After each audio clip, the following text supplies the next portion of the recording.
We'll go ahead and start our October 9 P&Z meeting.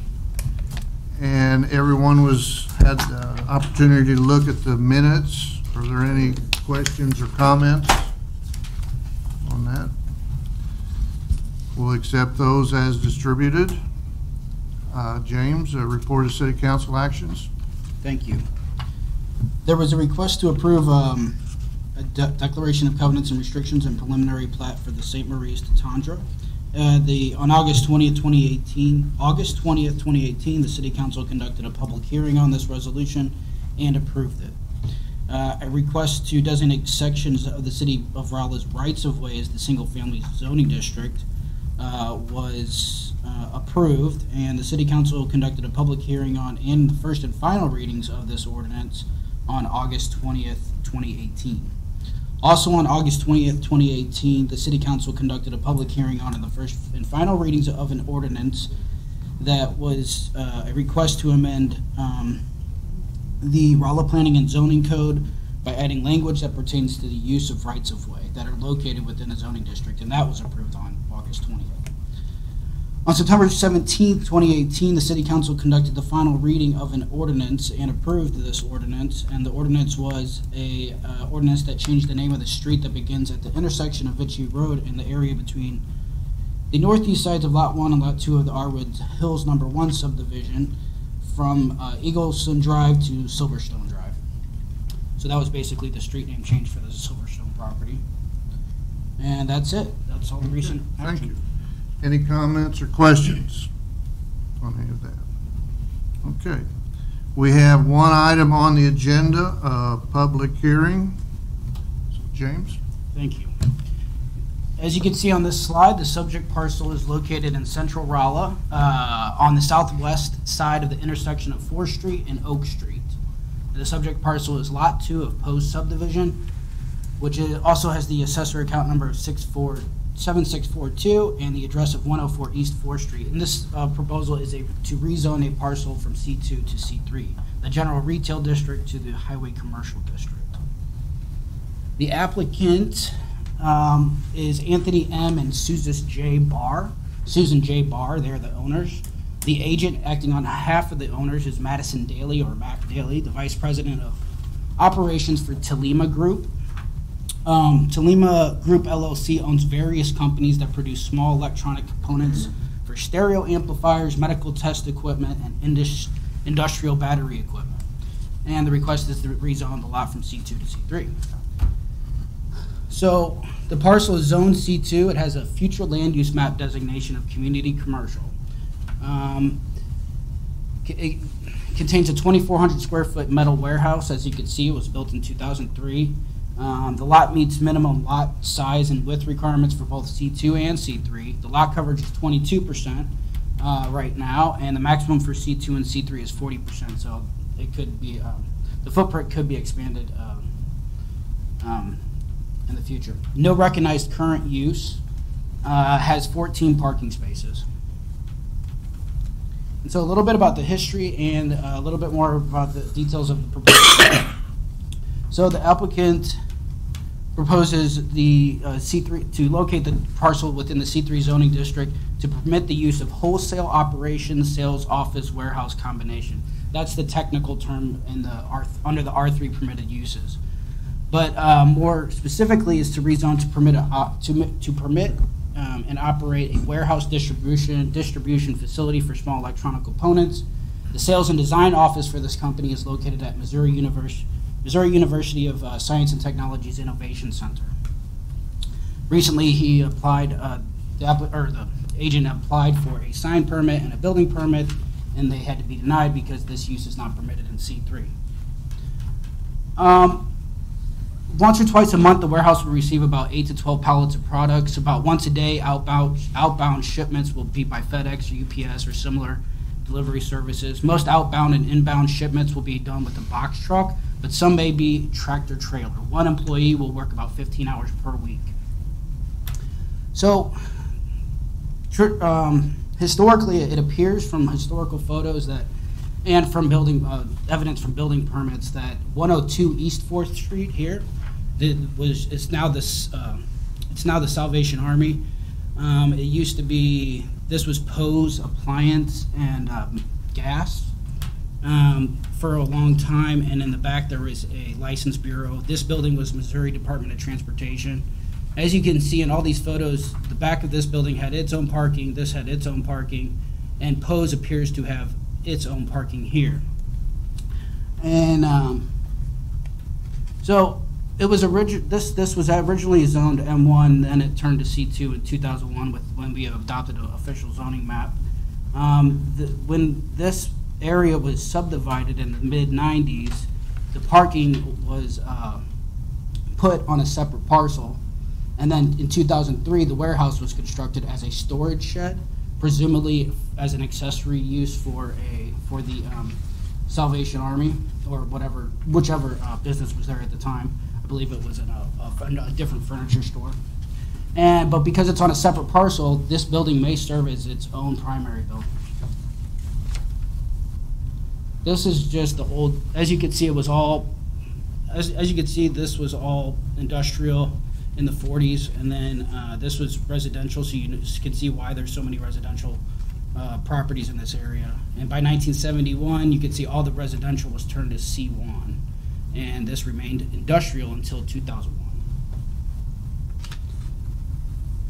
So this is the zoning map, land use, and the situation. So the surrounding zoning, as you can see, all that industrial was turned into R3, C3, and C2. All the C1 basically remains C1 unless it was rezoned to R3 or C2. As you can see, it's a wide range of different uses in this area. You have, most of it is one family, single family houses, but you have this right here, this construction rental. This whole block is dedicated, except for the two single family houses, is dedicated to the rental of construction equipment. This is all 1 and 2 single family houses. A lot of these blocks that point, the black lines point to the block in general and tell you basically what it is in general, but the specific blue lines tell you what specific, what parcel, the specific uses on specific parcels. So, as you can see, a wide range of commercial, office, and residential. And even though it's been zoned for commercial since the 70s, it still remains mostly residential.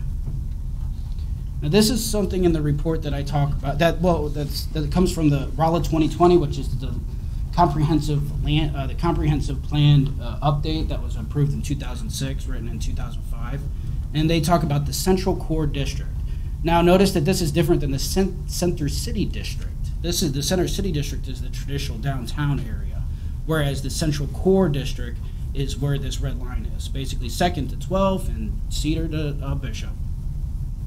And as you can see, these are basically text from the comprehensive plan. It says a complicated mix of different uses. The mixed quality should be encouraged to attract private sector investment. The renovation, adaptive reuse of underutilized structures should be encouraged. And the trend is for some businesses that don't need a lot of traffic to use these old residences as their business sites. But also that the redevelopment and consolidation of residential properties to allow new commercial development in the district is encouraged, and it will add to the tax base. Basically, I just wanted to show this to show you what the difference is between what the comprehensive plan says it should be in the future or could be in the future, what it's planned to be, and what the current zoning is here on the official zoning map. And so the FLUME, the future land use map, provides the physical depiction of development pattern used to guide location decisions in the context with the vision goals of the plan. And as you can see, one thing I would like to point out is that there is residential surrounded by C3 uses. So you must ask yourself, what is the implication of that? It appears that the comprehensive plan is saying that R3 uses and C3 uses can be adjacent to one another, and that is in the public good, for the public, in the interest of the public good. And just 2 slides more of the analysis. And so there's a wide range of uses in the area as far as land use compatibility goes. The block itself is half apartments and half commercial. C2 and C3 uses tend to be auto-oriented and permit outdoor storage, but C3 is oriented towards outdoor business activity, and many C2 and C3 uses are not compatible with residential uses. Ideally, there should be a transition between higher intensity uses and lower intensity uses. However, a significant portion of the surrounding blocks are currently C3. Thus, potential incompatibilities already exist.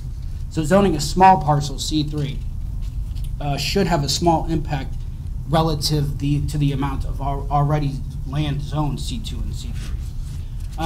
PUDs were approved with the knowledge of C3 in the area and abutting C2, implying that R3 and C3 adjacency is acceptable in the area.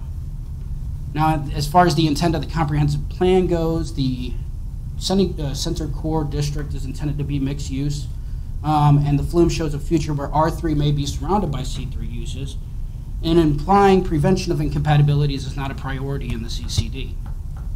Subject block and surrounding blocks are intended to become C2 or C3, thus they have the community commercial flume designation, which supports the ideas conveyed in the comprehensive plan pertaining to the encouragement of the area being transformed into commercial.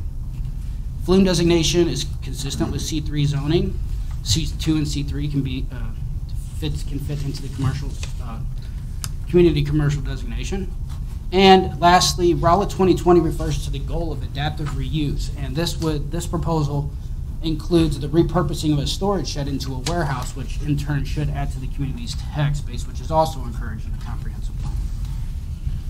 As far as traffic safety goes, C2 and C3 both require frontage on arterial roads, but in the comprehensive plan, it's not necessarily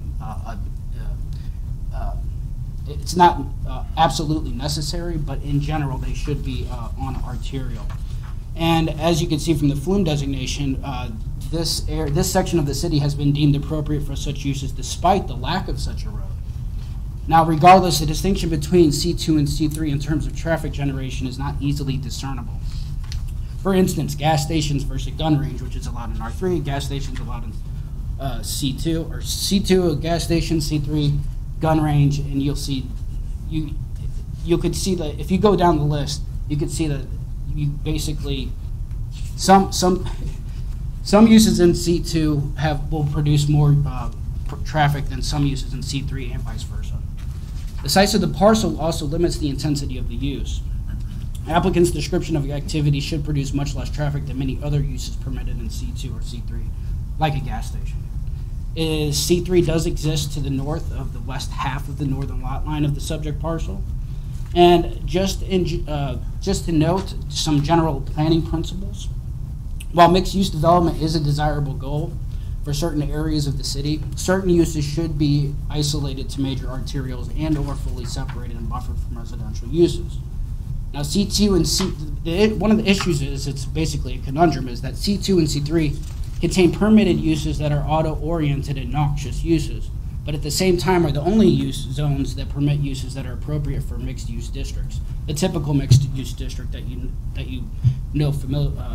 be familiar with, live, work, play, entertainment, office, and living unit. So it's a bit of a conundrum because you have to have C2 and C3 for some of these uses, but as you allow C2 or C3, you also will permit all these other uses. So ideally, you want a zone for mixed-use districts that minimize incompatibilities, but also will create the walkability that you're striving for. And so, no protest petitions have been filed to the department. However, one neighbor called the community development department and inquired about the proposal but did not submit any concerns. Another neighbor who owns an entire block of 1 and 2 family units across from Rolla Rentals called and spoke about the numerous and long-standing issues he has had with living next to and owning residential properties next to C3 uses. The action requested from the Planning and Zoning Commission is to recommend the approval, denial, or conditional approval of the applicant's proposal to rezone the subject parcel from C2 to C3. If there's any questions. Thank you, James. Any questions from the commission? James, I know you said that this is a C3. Is there a reason that electronic, is this because it's a warehouse? It's a warehouse, yeah. And I think the reason that warehouses are in C3 is because of the truck traffic. Okay.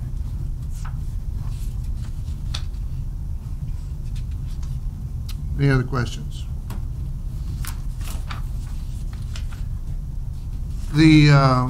Since all the parking lots are going with this thing, and it's traditionally the Salvation Army has not had parking evidently of its own. Do you see any change? No, okay. So in the 90s, before 2001, we adopted a whole bunch of basically a whole new zoning code. And we used to allow commercial uses to have their parking on a separate parcel as long as it was within 150 feet. But once 2001 came, we changed that, and also said you couldn't reduce your parking. But we got rid of the couldn't reduce your parking provision, even though, yeah. So and we also got rid of that provision that says it could be within 150 feet. Today, it says that your parking spaces have to be on the same parcel as your business.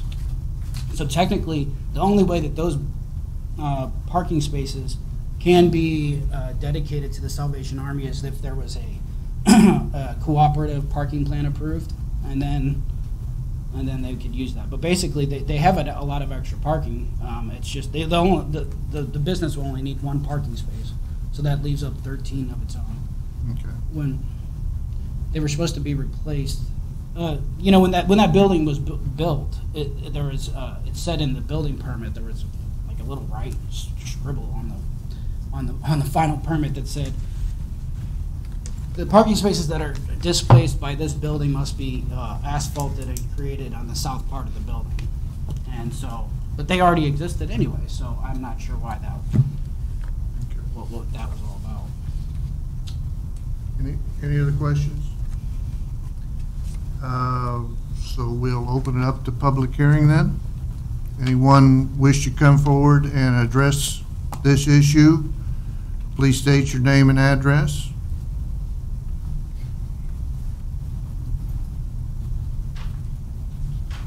Ladies and gentlemen, my name is Edward Tennis, spelled T-E-N-E-S. I live at 13335 U.S. Highway 63 South.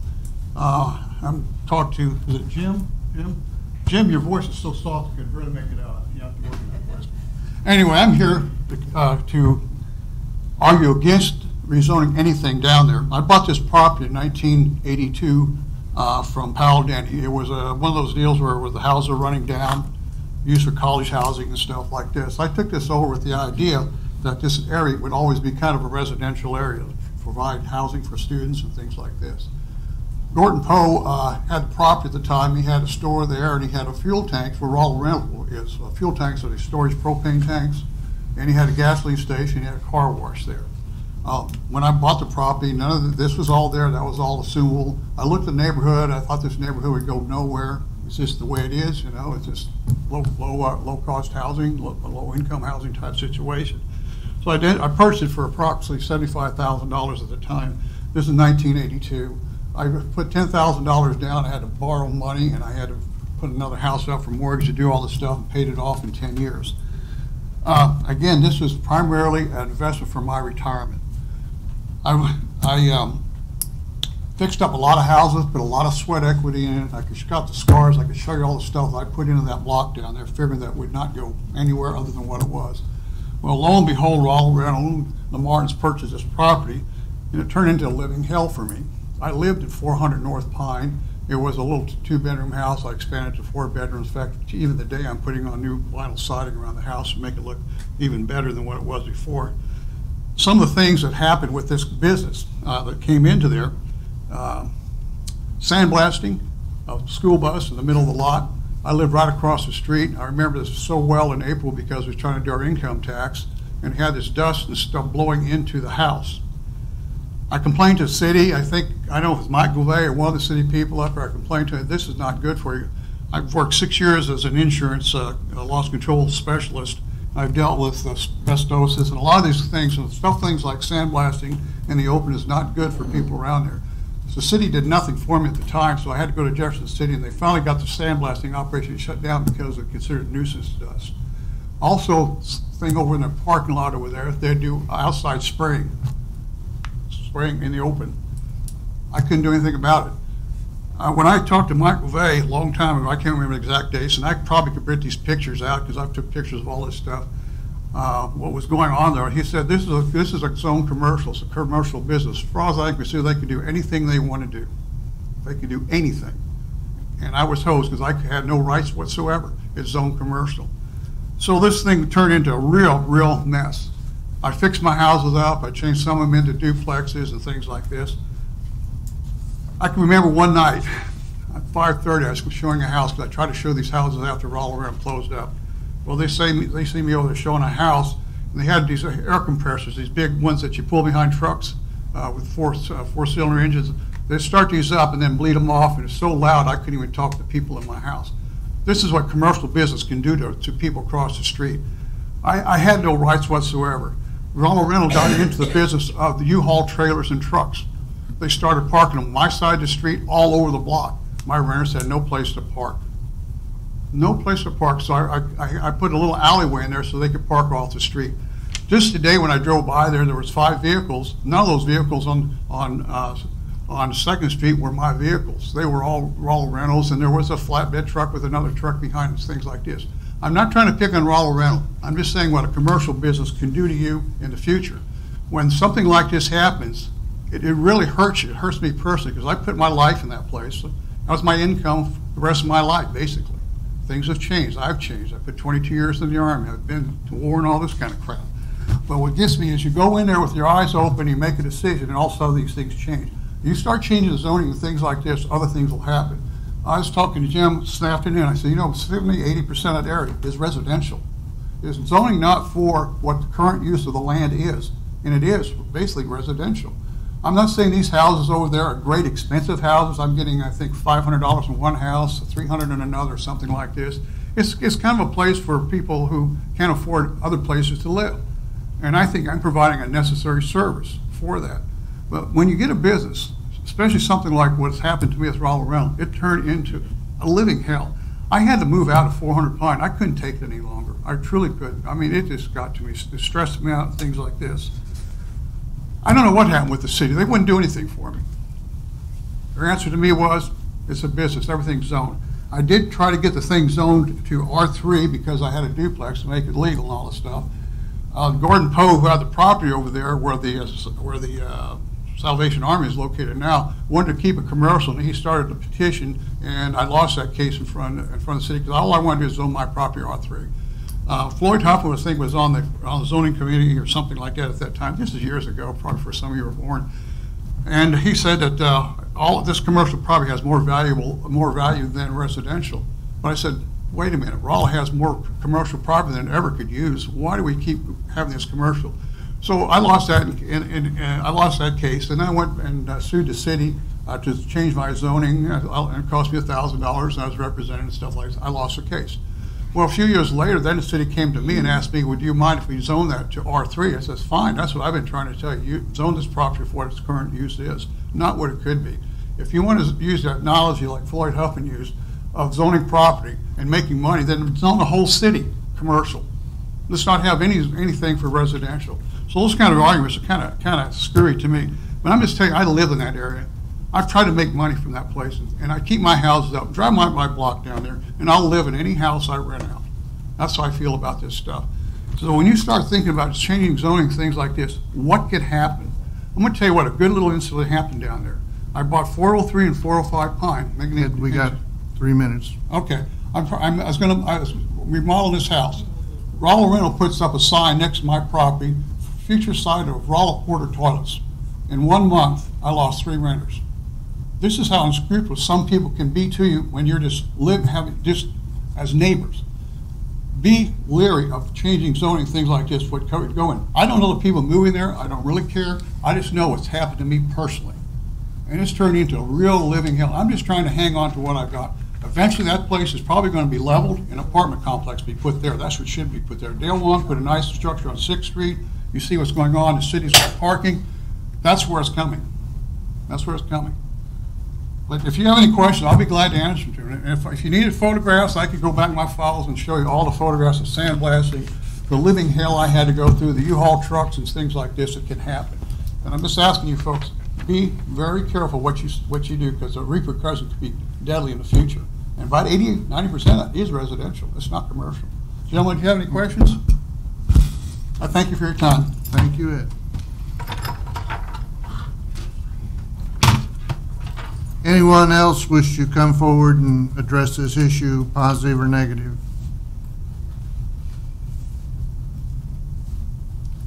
If not, we'll close the public hearing. Anything else, James?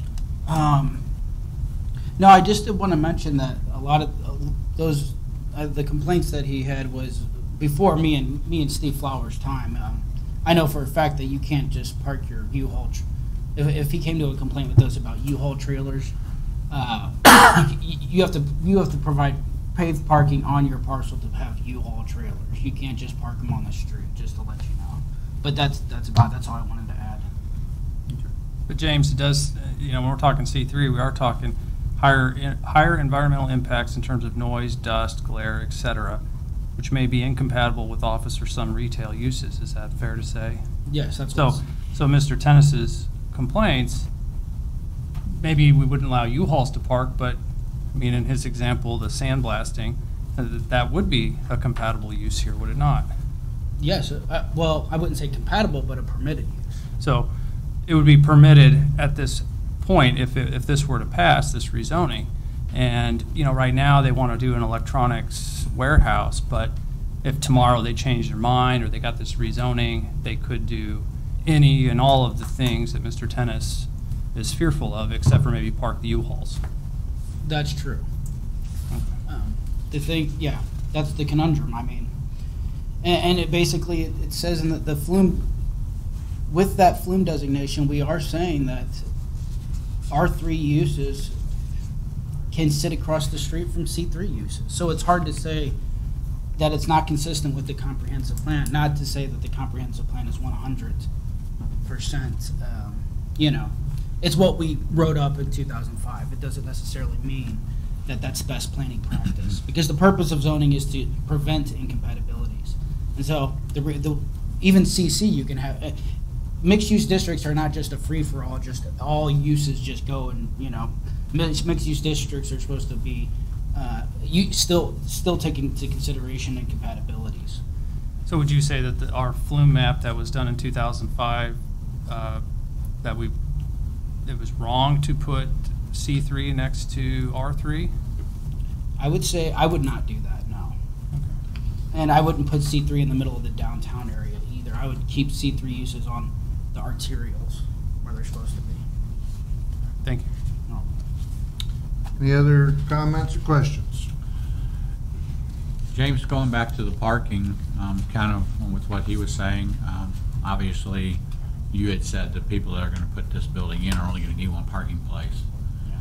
But that's if these people stay and this building stays that way. If somebody else would take it over and open a business and need that parking, then that would become part of that business. Right now it may be open, but what does that do to the other building? They have no parking at that point in time? They have a little bit on the south side of their parking lot right now, but they have to walk to the front to get there. Basically, people are just going to use.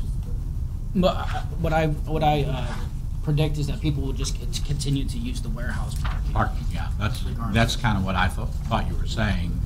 But obviously, if it becomes something which we open up, other than the warehouse, which when they did the subdivision, the ordinance said that you can have it on a separate parcel. So it's just the way things work. The sequence of events happen.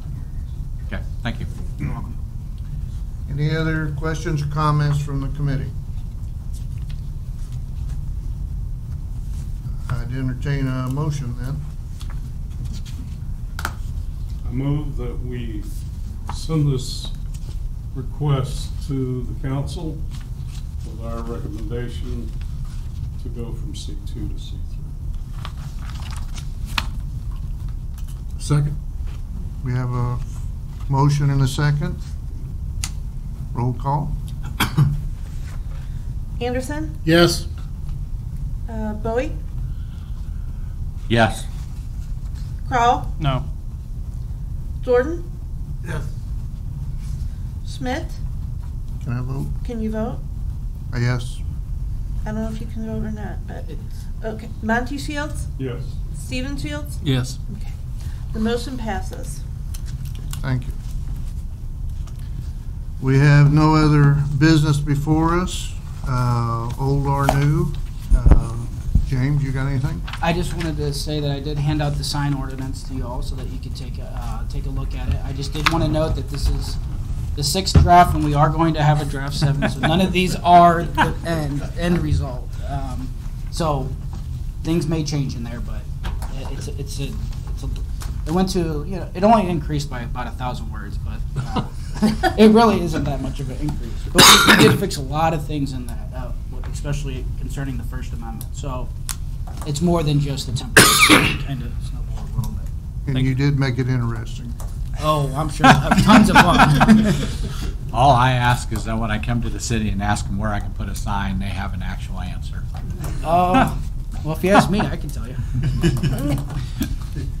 Anything else, James? They could That's not it. answer that question for me. Anything else from the commissioners? We're meeting adjourned. Thank you. Yes, you are. What time's it start? I'm just tired. Yeah. Have a good vacation.